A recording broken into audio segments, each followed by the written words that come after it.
নমস্কাৰ মই মধুস্মিতা আপুনি চাই আছে আজিৰ বিশেষ বাতৰি যোৱাকালিৰ পৰা আজিলৈকে আমাৰ ৰাজ্য আৰু দেশত কি বিশেষ ঘটিছে চাওঁ আহক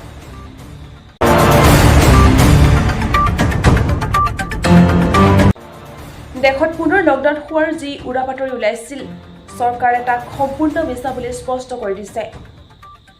আনহাতে সাধাৰণ জনতাৰ বাবে এটা ভাল খবৰ যে চৰকাৰে পেট্ৰল আৰু ডিজেলৰ 10 টকাকৈ দাম কমাই দিছে ইয়াৰ উপৰিও কালি প্ৰধানমন্ত্ৰীয়ে ৰাজ্যৰ আন্তঃৰাষ্ট্ৰীয় বিমানবন্দৰৰ প্ৰথম পৰ্যায়ৰ উদ্বোধন কৰে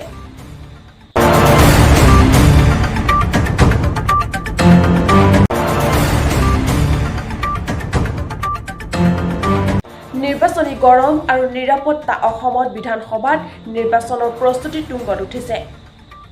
অহা 9 এপ্ৰিলৰ নিৰ্বাচনৰ বাবে এতিয়া মুঠ 722 গৰাকী প্ৰাৰ্থী সাজু হৈছে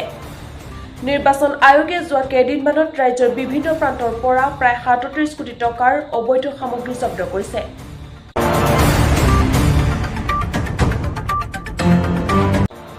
বতৰ বিজ্ঞান কেন্দ্ৰই আজি অসম আৰু মেঘালয়ত ধাৰাসাৰ বৰষুণ আৰু বিজুলী ঢেৰেকণিৰ আগজাননী দিছে গতিকে আপোনালোক বাহিৰলৈ ওলাই যাওঁতে অলপ সাৱধান হ'ব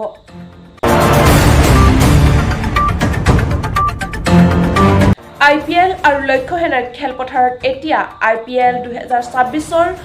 উৎসাহ চলি আছে আনহাতে বেডমিণ্টনত ভাৰতৰ তৰ্কা লক্ষ্য সেনে দুৰ্দান্ত পৰিদৰ্শনেৰে অল ইংলেণ্ড